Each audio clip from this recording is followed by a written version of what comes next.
Well, it's that time of the week when we go out to California to check in with our old friend Michael Snyder for his Culture Blast reporting. That's movies. It's a funny title he came up with. Hello, Michael.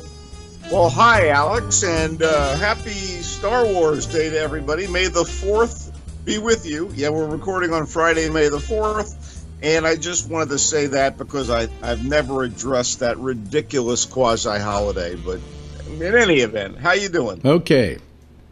Let's get down to film reviews. There's some new stuff out there. We'll cover a few of them and see if there's anything worth checking out.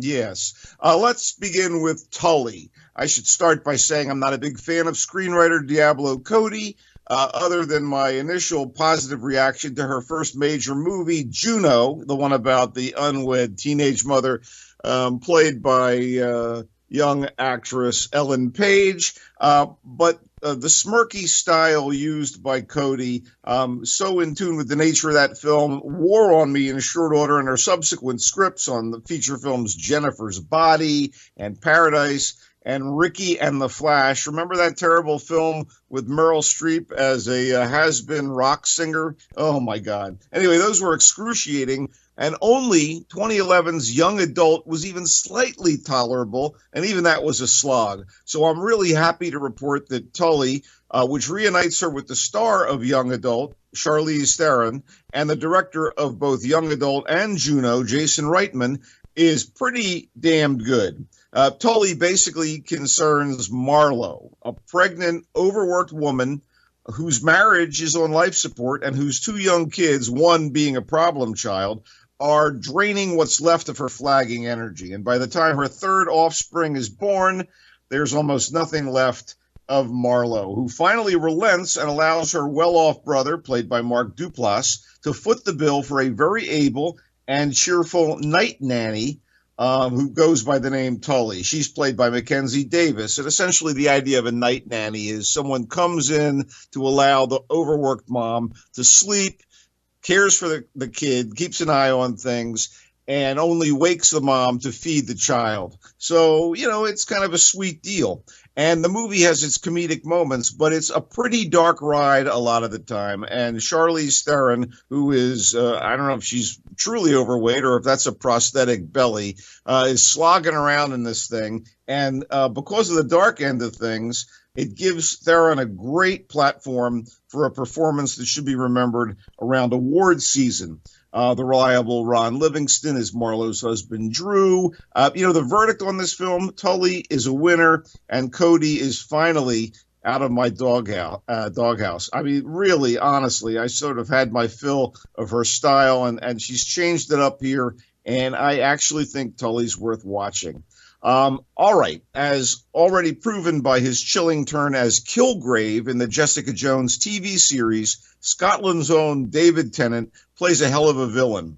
His heroic stature on UK TV as the 10th Doctor on Doctor Who and as Detective Alec Hardy in Broadchurch may define him for some, but his current role in the cat and mouse thriller Bad Samaritan as a well-to-do and monstrous American with a twisted psyche but considerable intellect is the central treat in an otherwise middling but diverting feature that's part horror movie and part crime drama. Fans of British TV will also recognize Robert Sheehan, the actor who plays Tennant's adversary and unwilling plaything in the movie.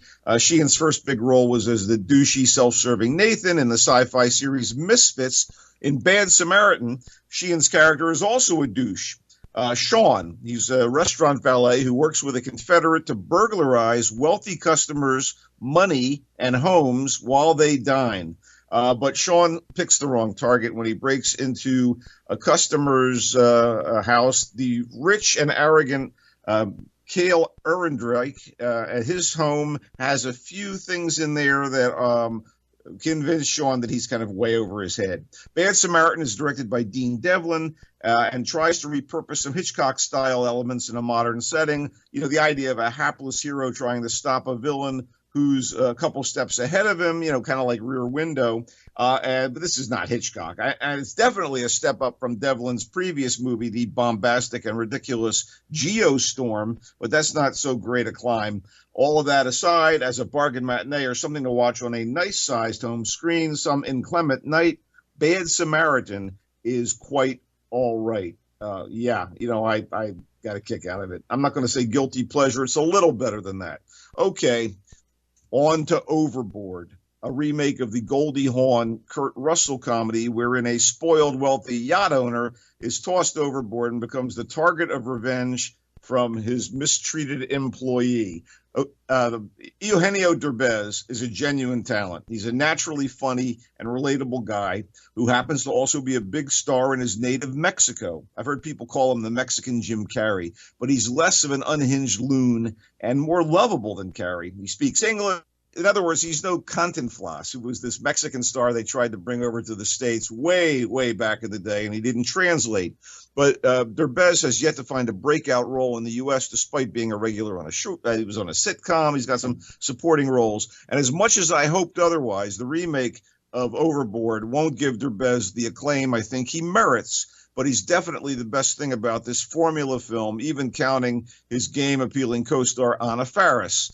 All right, the plot again. So Leonardo is a spoiled, rich guy who has a yacht and he parties on it. He's the Mexican heir to a corporate empire, and the father is dying, so he's next in line to take over.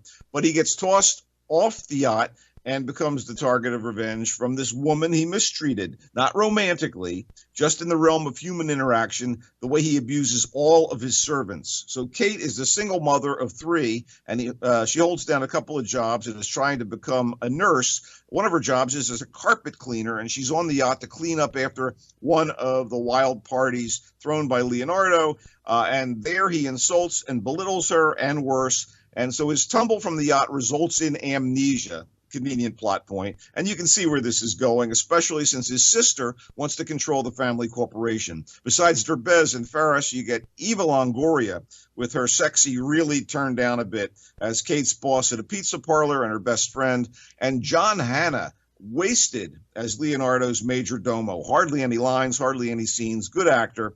And there are numerous Hispanic actors in significant roles besides Derbez, and a lot of subtitled Spanish, which may put some people off. I just wish it wasn't so hackneyed and labored, not funny enough. It does have a certain sweetness. Derbez and even Faris deserve something better than this remake of Overboard. Anything better on the docket here? Okay, how about the best film we're going to talk about today and the last film?